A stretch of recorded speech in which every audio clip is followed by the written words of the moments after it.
네, 안녕하십니까. 마음치유 스피치의 정동문 변화코치입니다. 자, 지난 시간에 이어서 두려움 극복 두 번째 시간입니다. 자, 오늘 이 시간에는 실패에 대한 두려움은 왜 생길까?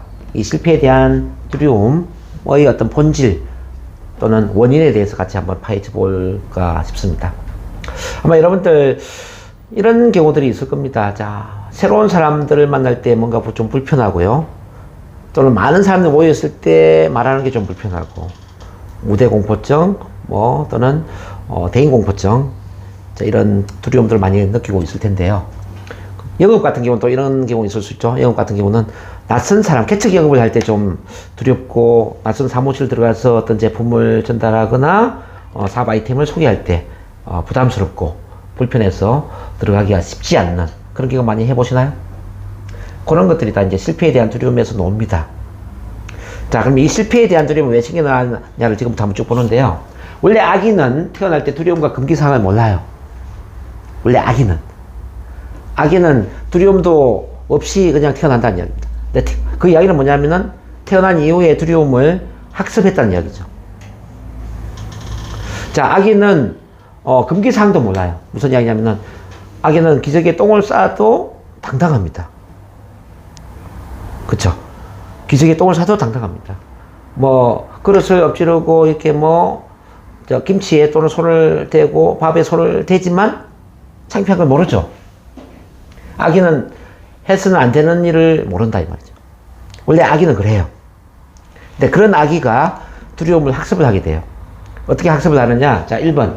파괴적인 비판, 신체적 체벌, 금기시하는 말에 의해서, 두려움을 학습을 하더라는 이야기죠. 아기는 큰 소리로 하지 마, 그만둬 같은 소리를 굉장히 두려워합니다. 자, 근데 우리 엄마, 우리 아빠는 하지 마, 그만둬 같은 말을 많이 하지 않나요? 많이 하죠. 예를 들어서 높은 곳에 올라가려고 하면은 올라가지 마 그러잖아요. 반찬에 손을 대면은 만지지 마.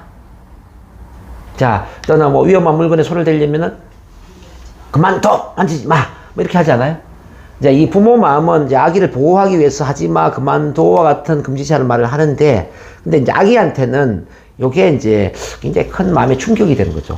야, 내가 뭔가를 해보고 싶은데 내가 하면은 큰일 나는 거 아니야? 네.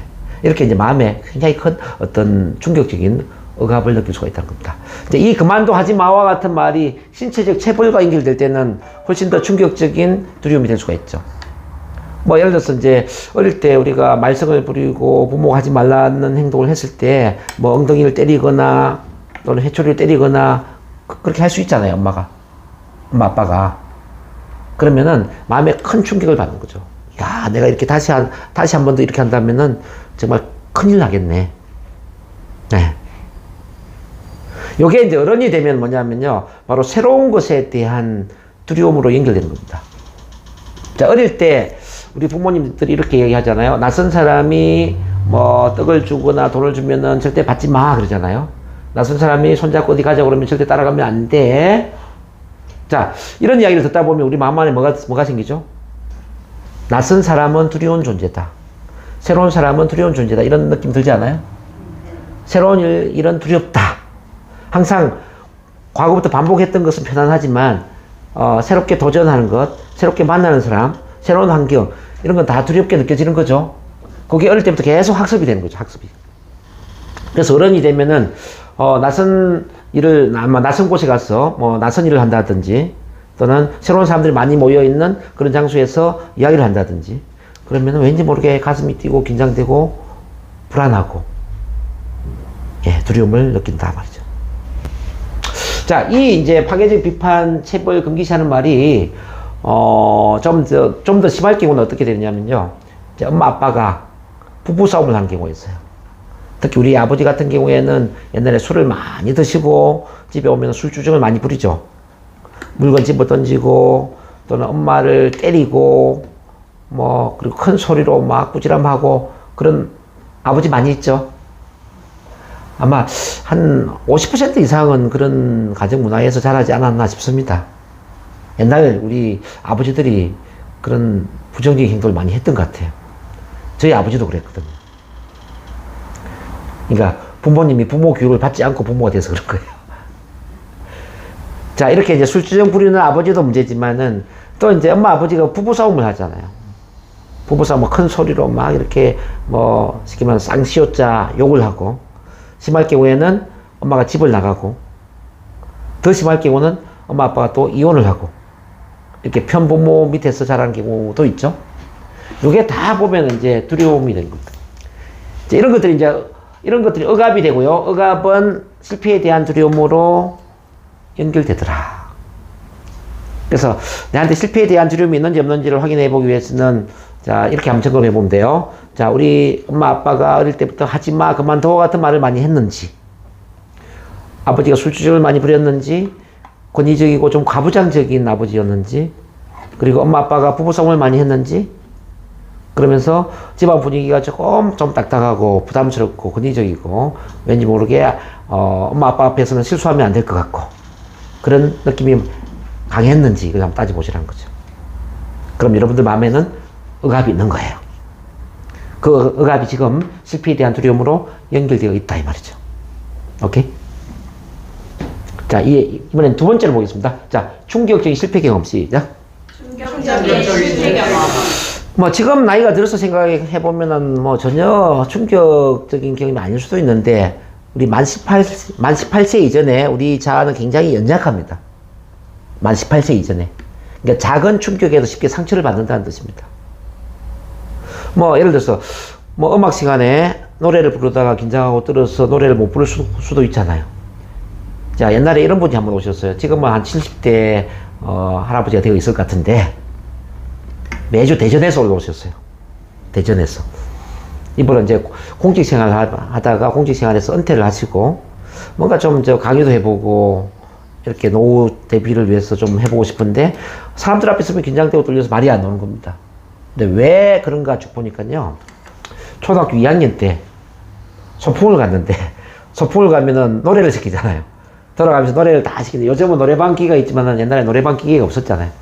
그냥 돌아가면서 노래를 시키는데 음정 박자가 다 틀려가지고 이렇게 노래를 잘 못 불렀답니다. 그러니까 선생님이 야 그것도 노래냐? 그것도 노래냐? 너 앞으로 노래 부르지 마.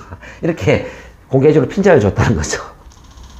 그래서 이제 그때부터 노래를 부르는 것도 두렵고 노래 부르는 것만 두려운 게 아니라 사람들 앞에 말하는 것도 두렵고 이제 사람들이 모이는 장소가 되면은 항상 그 장소를 피하고 싶은 그런 회피적인 욕구를 느꼈다는 거죠. 자, 이런 게 충격적인 실패거든요. 이제 노래 부르다 들었던 경험, 또 국어 시간에 책을 읽다 들었던 경험, 뭐 학급 회의 시간에 회의를 하다가 발표를 잘못해서 들었던 경험, 이런 경험들이 많이 있을 겁니다. 심할 경우에 뭐 또 친구들 사이에 왕따를 당한 경험, 놀림을 당한 경험, 그런 게 있죠. 이런 것들은 이제 잠재의식 속에 깊이 각인이라는 건 새겨진다는 뜻입니다. 일단 이런 그 충격적인 느낌이 새겨지면은 마치 LP 레코드판이 똑같은 노래를 연주를 하는 것처럼 우리 잠재의식도 똑같은 느낌을 반복해서 재생을 시키는 겁니다. 자, 과거와 비슷한 대상을 만나거나 비슷한 상황을 만나거나 비슷한 분위기를 만나잖아요. 그러면 그 과거와 똑같은 충격적인 두려움, 창피함, 긴장 떨림이 되살아나서 그때처럼 떨리고 그때처럼 불안하고 그때처럼 얼굴이 빨개지고 가슴이 뛰고 두 다리가 후들거리고 이런 신체적인 불안의 느낌들이 되살아난다 말이죠. 네, 이게 이제 두 번째입니다. 그래서 이런 것들은 우리가 이제 최면 치료, 최면 또는 뭐 NLP, 이 최면 NLP를 통해서 치료를 하지 않으면 사실은 제가 볼 때는 거의 불가능하다 이렇게 봅니다. 왜냐하면은 잠재의식의 문제는 잠재의식과 소통되는 상태에서 변화를 일으켜야 되거든요. 자, 우리 속담에도 이런 말이 있잖아요. 3살 버릇이 80살까지 간다. 자, 3살 때 상처를 받으면 3살 때 상처받은 그 마음 때문에 80살까지 마음이 힘들다는 뜻입니다. 그 반대로 3살 때 사랑을 받고 자존감이 올라가면은 그 3살 때 자존감이 올라갔고 사랑이 충만했기 때문에 8살까지 사랑이 충만한 삶을 살 수 있다는 겁니다. 자, 이런 패턴은 우리가 잠재의식 차원에서 바꿔야 되기 때문에 바로 최면이나 NLP 기법을 쓰면 참 좋겠다는 거죠. 그런 건 이제 뒤에서 제가 다시 소개를 해드리기로 하고. 자, 세 번째. 자, 성공 경험 부족. 시작. 성공 경험 부족. 자, 여러분들 경험이 부족하면은 뭐 불안, 두려움을 느낄 수밖에 없죠. 뭐 이른바 결혼을 전혀 해본 경험이 없는 처녀, 아가씨가 결혼 예식장에 들어갈 때 편안할까요? 긴장이 될까요? 긴장이 되죠. 자, 회사에 한 번도 출근해보지 않는 신입사원이 첫 출근을 할 때 긴장이 되는 건 당연할 거죠. 그죠? 뭐, 그리고 이제 우리 10대, 20대 초반에 보면 미팅 하잖아요. 이성과의 어떤 미팅이나 소개팅을 한 번도 해본 경험이 없는 그런, 남녀가 처음 이제 미팅이나 소개팅을 통해서 만날 때 많이 긴장되고 떨리지 않아요? 이런 거는 당연한 일이죠. 이 당연한 일을 어떻게 해야 될까요? 네, 바로 반복적인 경험을 하면은 두려움은 줄어든다 이 말이죠. 자, 우리 행동심리학에서는 체계적 둔감화라고 이야기를 합니다. 자, 아무리 큰 두려움도 처음에는 100의 두려움이 두 번째 행동을 반복하면 80으로 줄어들고, 세 번째는 70, 네 번째는 60, 뭐 다섯 번째는 50, 계속 7번, 8번, 9번 반복하다 보니까 100의 두려움이 제로로 내려가더란 이야기죠. 그런 점에서 여러분들 이제 경험이 부족해서 뭐 발표를 못 한다든지, 또는 대중공포나 무대공포가 있다면, 앞에 나와서 말하는 경험을 계속 반복한다면은 자연스럽게 해소가 될 수 있겠죠. 영업에 대한 뭐 두려움도 마찬가지예요. 자, 내가 영업 경험이 부족해서 사람들 만나는 게 두렵고, 새로운 사람 만나는 게 두렵고, 개척 경험이 두렵다면 경험을 반복하는 겁니다. 예. 처음엔 두렵겠지만은 계속 내가 사무실 문을 열고 들어가고, 새로운 사람을 만나서 또 제품 설명을 하고, 또는 회사 마케팅을 설명하고, 반복하다 보면은 편안해진다는 뜻이죠. 어쨌든 이제 지금 실패에 대한 두려움 제가 세 가지를 정리를 했는데, 다시 정리를 한다면은, 어릴 때 부모로부터 파괴적인 비판이나 신체적 체벌이나 큰 소리로 하지마, 그만둬 같은 그런 금기시하는 말을 들을 때, 심할 경우에 뭐 엄마 아빠가 부부싸움하고, 아빠가 술주정 부리고, 또는 이혼을 하고, 이렇게 가정적인 불화, 내지는, 권위적인 가정 문화에서 이런 이제 두려움이 나왔다 말씀드립니다. 그리고 두 번째는, 충격적인 실패 경험. 우리가 이제 어릴 때는 자아가 연약하기 때문에 뭐 발표하거나 또는 노래 부르거나, 또는 뭐 친구들 사이에 놀림의 대상이 되거나, 이런 사건에 의해서 두려움이 생긴다. 자, 마지막 세 번째는, 경험 부족 때문에 이제 미지의 일에 대해서 두려움을 갖게 되었다는 뜻입니다. 여기까지 일단 정리를 하고 또 다음 시간에 찾아뵙도록 하겠습니다. 네, 대단히 감사합니다.